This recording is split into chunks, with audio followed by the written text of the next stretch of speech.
یہ سوال ہے کہ عورتوں کو مسجد میں نماز کے لیے لے جانا کیسا ہے؟ یہ جائز نہیں ہمارے علماء کے نزدیک۔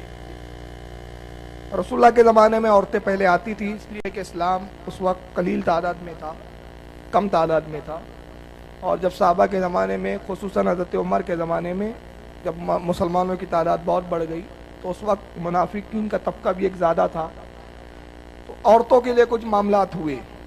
حضرت عمر نے پابندی لگائی کہ عورتوں کو مسجد میں نہ آنے دیا جائے، اور اس پر صحابہ اکرام کا اجماع ہو گیا، اور جن صحابہ نے اس پر اتفاق کیا وہ کوئی معمولی صحابہ نہیں تھے، بلکہ اس میں حضرت علی جیسی شخصیت ہے، عثمان غنی، سعد ابن ابی وقاص، حضرت ابو عبیدہ ابن جراح ہے، ابو ہریرہ ہے، ایسے صحابہ جس میں عشرہ مبشرہ بھی ہے، ایسے صحابہ نے اتفاق کیا۔ اور آج کے اہل حدیث بولتے ہیں کہ نہیں صاحب، ہم تو عورتوں کو آنے دیں گے، رسول اللہ کی حدیث دیکھیں گے، عمر کا فعل نہیں دیکھیں گے۔ تو میں کہتا ہوں کہ کیا حضرت عمر سے زیادہ حدیث دانی ان کو آتی ہے؟ اور جس بنیاد پہ حضرت عمر نے روکا تھا وہ بنیاد کیا تھی؟ حالات اس وقت تک فتنے کا دور ہو گیا تھا، فتنہ پیدا ہونے لگے تھے عورتوں کے سبب سے، جو ہوتے ہیں وہ تشریح کرنے کی ضرورت نہیں ہے۔ بلکہ صحیح بخاری میں حدیث آتی ہے کہ حضرت عائشہ صدیقہ کے پاس وہ عورتیں جب پہنچی اور کہا عمر کون ہوتے ہیں جو ہمیں روکتے ہیں؟ ام المومنین حضرت عائشہ نے فرمایا کہ اگر رسول اللہ تمہاری حالات کو دیکھتے تو عمر سے زیادہ سخت قدم اٹھاتے، اور تم ویسے ہی مسجدوں سے روک دی جاتی جیسے بنی اسرائیل کی عورتوں کو روکا گیا تھا۔ تو پوچھا گیا کہ کیا بنی اسرائیل کی عورتیں بھی روکی گئی تھی؟ حضرت عائشہ نے فرمایا کہ ہاں، قوم بنی اسرائیل کی عورتیں بھی مسجد سے روک دی گئی تھی۔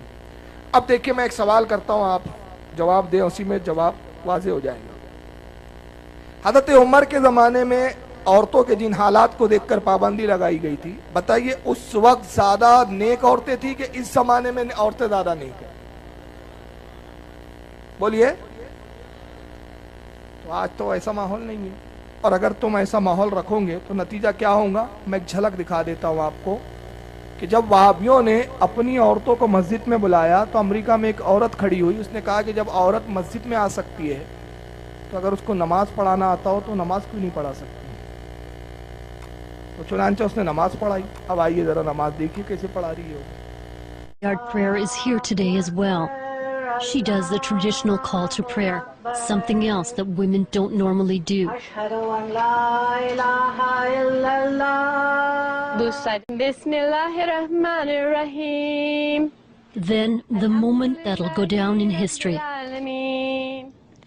Allahu Akbar. Allahu Akbar.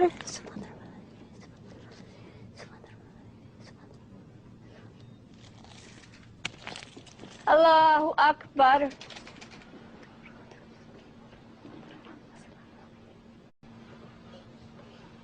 Assalamu alaikum wa rahmatullah. Assalamu alaikum wa rahmatullah. آن بھی دے دیے ہوا، اور خاص بات کیا ہے پتہ ہے؟ مرد عورت ساتھ میں مل کے نماز پڑھ رہے ہیں۔ اب بتائیے کتنی مزیدار نماز ہے۔ ہاں وہ سمجھ لو ابھی آپ کیا ہو رہا ہے۔ اب عورت اس نے اعلان کیا اور اس پہ کافی ڈیبیٹ چلے، پھر دیکھیے مرد اور عورت ساتھ بیٹھے ہوئے، ساتھ میں ہے بھائی، سب میں مرد بھی ہے عورتیں بھی ہے۔ اب اس پہ ڈیبیٹ ہوئے، ناگپور میں بھی ایک اخبار والے نے اس پہ ڈیبیٹ رکھا تھا کہ بھئی عورت کیوں نہیں پڑھا سکتی، مجھے بھی بلایا گیا اس میں میں نے دو باتیں رکھی تھی جس کو غیر مسلموں نے بھی تسلیم کیا۔ میں نے پہلی بات تو یہ رکھی، میں نے کہا دیکھیے آپ مسلمانوں سے کیوں مطالبہ کرتے ہیں بار بار کہ عورت کو اسلام میں حق نہیں، اسلام میں نہیں؟ آج تک کیا کسی ہندوؤں میں شنکراچاریہ کا عہدہ کسی عورت کو دیا گیا ہے؟ پہلے آپ اپنے دھرم کی تو بات کیجئے۔ کیا عیسائیوں نے آج تک بشپ کا کوئی عہدہ کسی عورت کو دیا ہے؟